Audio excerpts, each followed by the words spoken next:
Moving on now from securing our home and the question of how to secure our home to maneuvering stability globally. How do we navigate the way forward? Under the Prime Minister's leadership, the country has aced the tightrope walk between defense and diplomacy, standing up for its interests while grappling with fast-shifting geopolitical equations. Please welcome the Honourable Meenakshi Lekhi ji, the Minister of State for External Affairs, to the stage.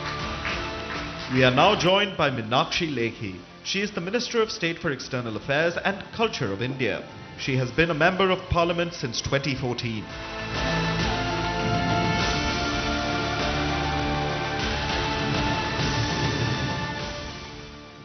Ladies and gentlemen, friends, we all know a lot is happening in the city, and city of Delhi is abuzz with all our friends coming over. This initiative specifically, I feel, is most topical, considering all that is happening all around us, and is definitely one of the areas where we all need to engage in. We've been engaging in any case, over a long period of time, but we still need to engage in more, because the purpose of defense diplomacy is really not to enter into wars, but to end wars. While defense is a subject which people think deals with all the defense equipments, war handling machines and men, but you will find a soldier seeking peace and having military for the peaceful purposes. So far as India's pug marks are concerned, India's way of working or thinking is concerned, we are a peaceful nation, and we've always strove to contain the, if I can use the word, bad elements in the region, and work for the global peace and work for dominance in the region in a positive way. The three wings of the military, all three, Navy, Air Force, Army, all three wings have their own methods of building bridges between our neighbors, our friends, and at the same time dealing with the foes, and how deal needs to happen. All those working methodologies are part of defense diplomacy. Past 10 years have seen a huge change in the way India has worked out in an outwardly fashion, and also inwardly. We have made many changes. One of the biggest change, I would say, would come from 2015, if I'm not mistaken. Honorable Prime Minister visited Mauritius, and where he announced Sagar protocols. And in the Sagar protocols, he actually made it so clear that India's policy is going to be sustainability, growth for everyone, and how oceans need to be kept free so that seas can flourish, businesses can happen, and rule-based order is the order of the world. And after unveiling of 2015 Sagar policy, we've also seen that engagement at various levels was part of institutional mechanism with the Western powers, more with the Western powers. And post 2015, if you notice, we have had huge interactions, not just with the West, but also with the Southeast Asia and Asian region. Reasons are more specific, and I'm sure everybody in this hall understands the reasons. And as the times change, the requirement of the time also changes. And with changing times, the strategies need to change also. And we felt that Neighbourhood First, Act East, these are the policies which in any case government has been working in terms of diplomacy. Now time has come that these very strategies are applied to military diplomacy as well. Because if we are working towards acting east or neighborhood first, then we have to be available to our neighbors, and especially on the eastern flank. More so because those are the areas which are vulnerable. And we have had plenty of interactions, institutionalized processes at every level. BIMSTEC, for example, is one. And knowing the weather conditions and inclement weather conditions which takes place, and all the disastrous things which happen in Bay of Bengal, BIMSTEC engagement became very, very important. Earthquakes, tsunamis, floods, you name it, and we have it. And the first responder in all such situations, thankfully, has been Indian Navy. And the trust and faith that Indian Navy has exuded during these difficult periods is only complementing India's diplomacy. Because diplomacy is also about reaching out to the people in need, creating an atmosphere of positivity.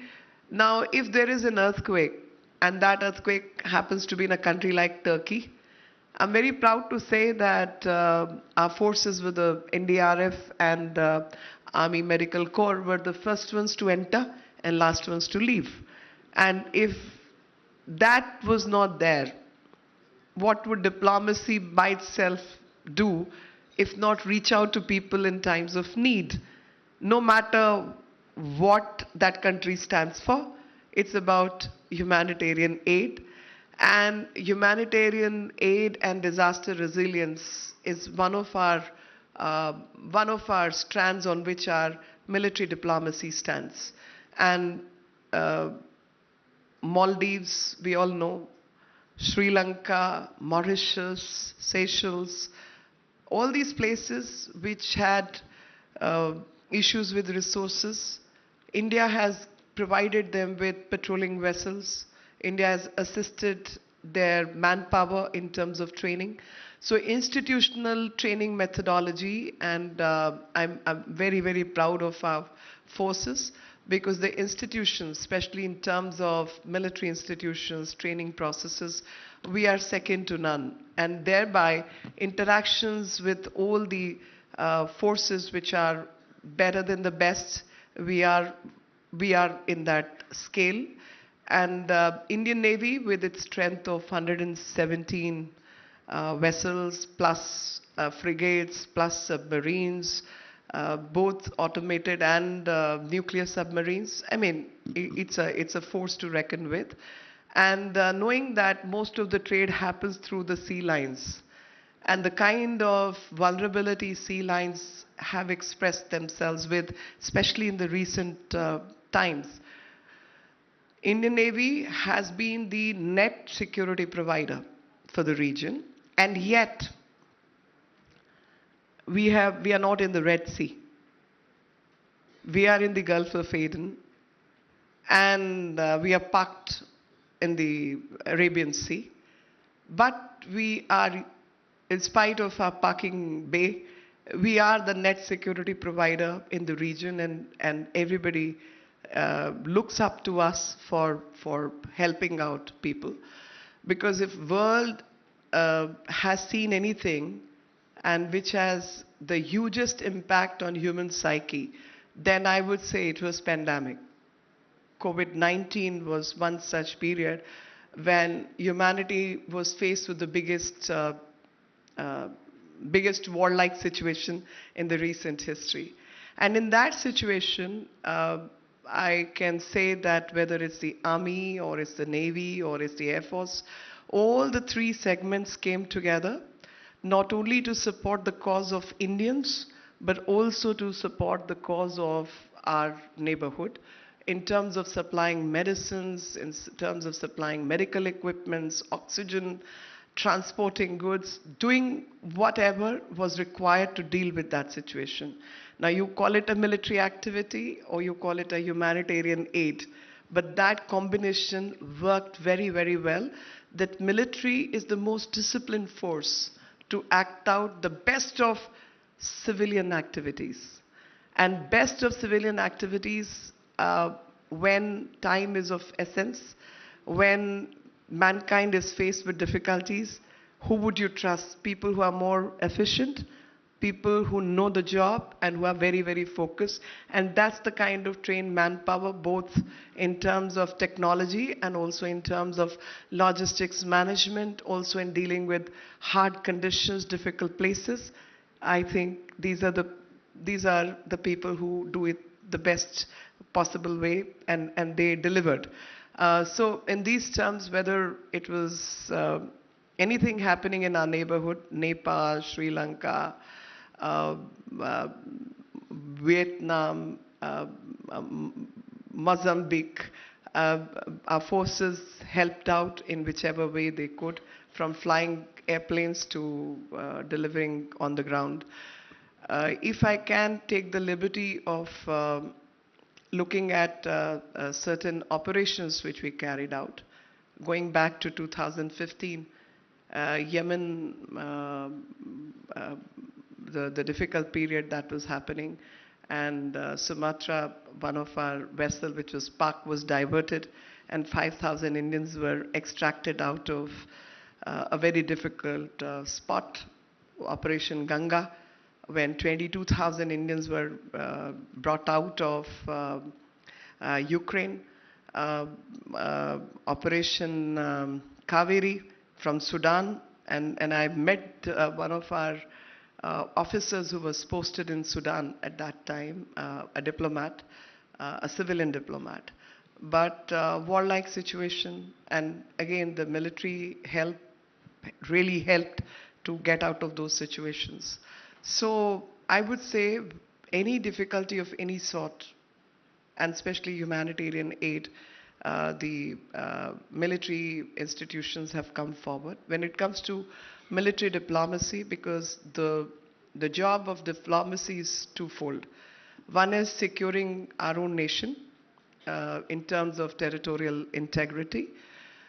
Two, to provide economic stability and prosperity to all the inmates of a country.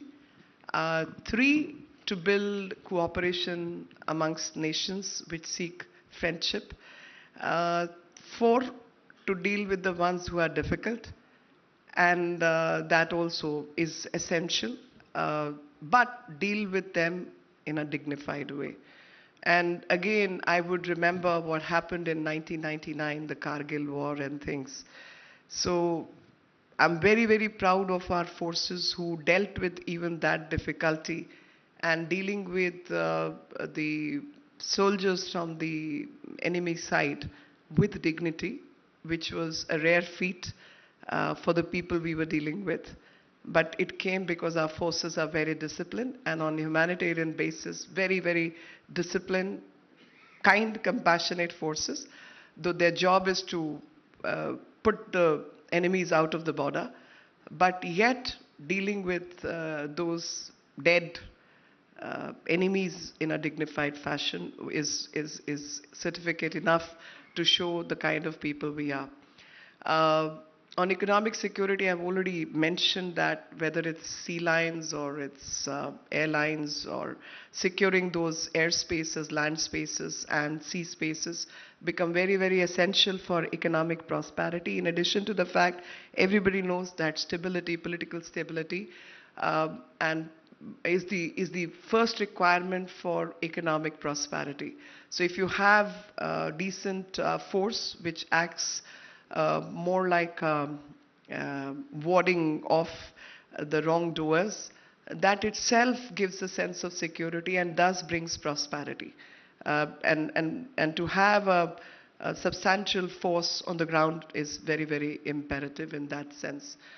On the economic prosperity part, when I entered, there was a panel which was going on, and I heard some last lines, and one of that was that when India progresses or any country progresses, exports are a natural thing to happen, and export of everything will happen, so export of defense goods will also happen. I must say that the way we have changed certain policies which have worked for us, and the way we have altered the way some of our inbuilt inertia existed in some of the institutions, not to downgrade them, but absolutely top of the line scientists, but the systems were not operating the way systems should have been operating.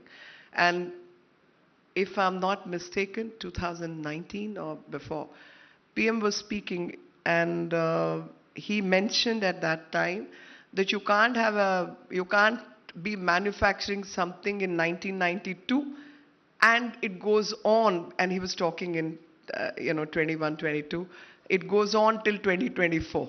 You can't have those systems operating. There is a deadline. You have to finish the work before the time, and you have to be up in your game. So DRDO changes happened. And in those changes, one of the change was that first time in the history, this requirement for information was dropped in by the army. And in this request for information, it was asked for that what are these non-core elements which could be purchased and which could be taken out from the private sector, and private sector could be co-opted in the defense manufacturing and supplies. It was, I think, one of the early moves which changed the way we operated our systems, because that changed, I think, anybody who's into manufacturing of anything would seek a certain market to begin with, and if the quality is matching with the requirement, which are very, very specific, you require to capture that certain market as well, and there has to be more like assurance kind of a thing, and only then can you pump up the defense manufacture. So that's one change, request for information brought in. And on DRDO front, that changed that things have to be done in time, and there was certain monopolies of certain bodies in terms of supplying ammunition, ordnance factories, etc. And that ordnance factory board was monopolizing. And again, there the change was brought in because of this request for information. In addition to all this, certain elements were put on negative lists, no import. And that was done to promote local production. So Make in India was directly correlated to the defense production and technology transfer. Most of the defense purchases which happened in the past, every agreement had an element of technology transfer. I must say that. It's not as if others did not want to transfer technology from where we were buying, but we were not letting them transfer. We would continue to buy. What has changed is 50% and above certain parts now, with our changed methodology of working, that while we are purchasing, the defense procurements will happen mostly between government to government.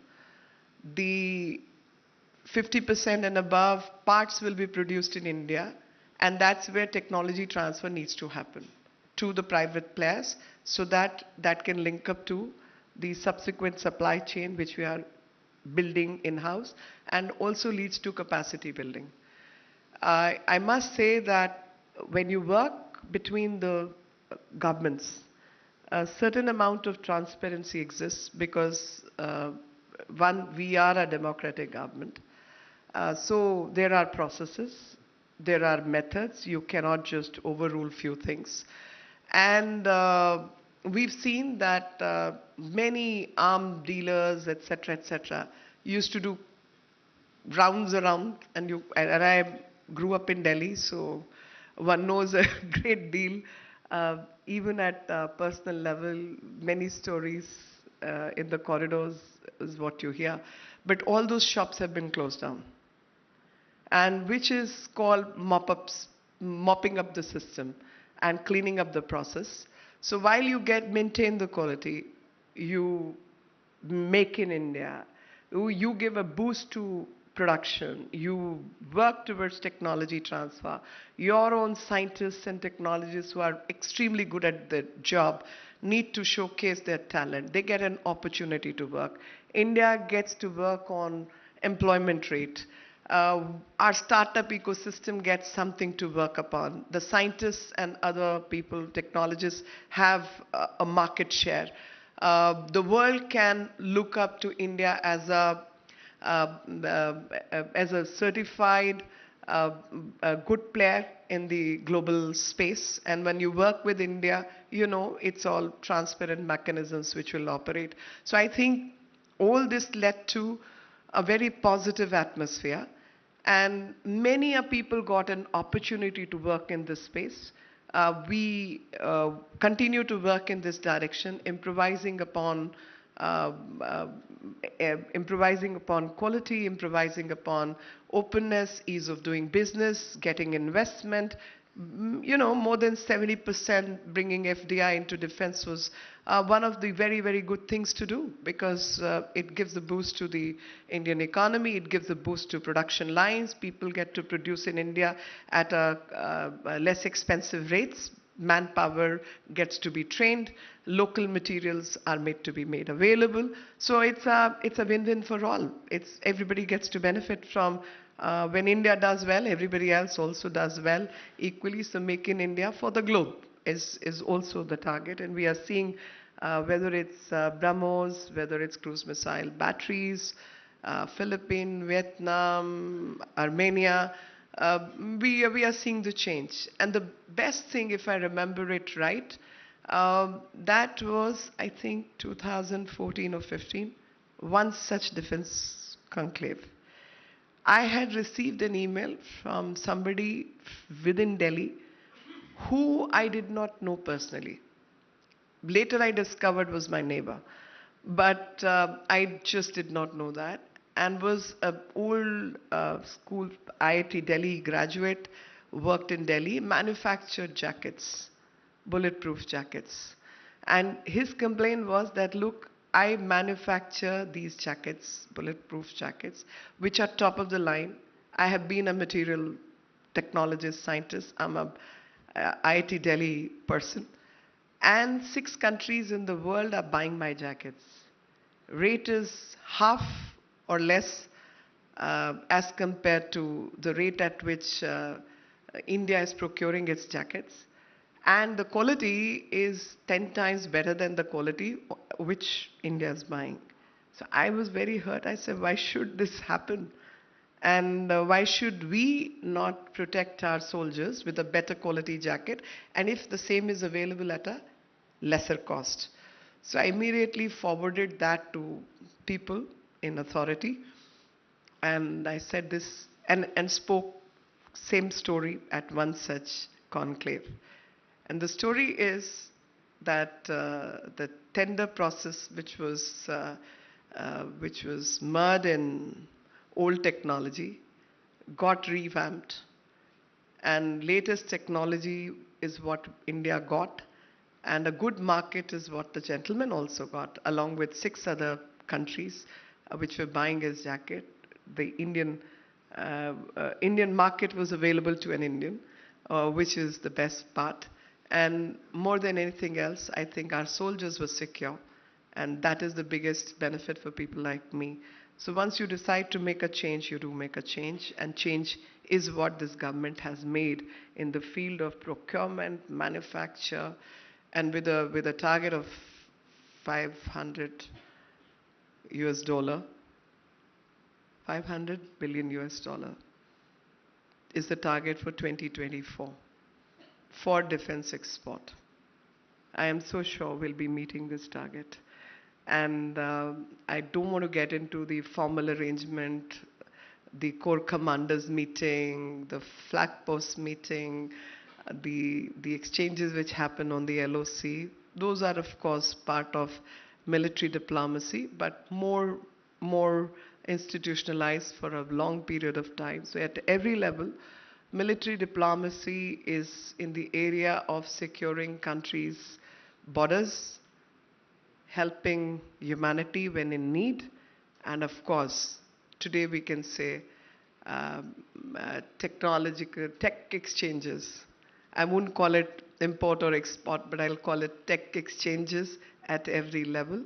And whether it's satellite for Asia, satellite for weather or communication, everywhere you see that the integration of military science with civilian science is imperative for the well-being of the nation. And I wish the very, very best to all those in the field of production, securing borders, working with the military, and great seeing a lot of women in the field of military sciences, from material science to lab science to Chandrayaan to Mission Mars, everywhere.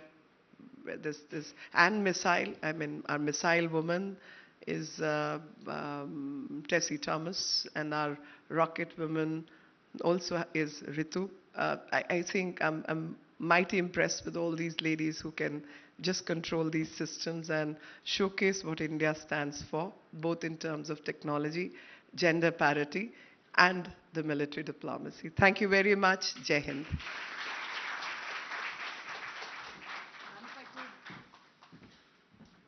We'll ask you to stay on stage. If I could now request Mr. Santosh Menon, Chief Content Officer of Network 18, and Ms. Palki Sharma, Managing Editor of Firstpost.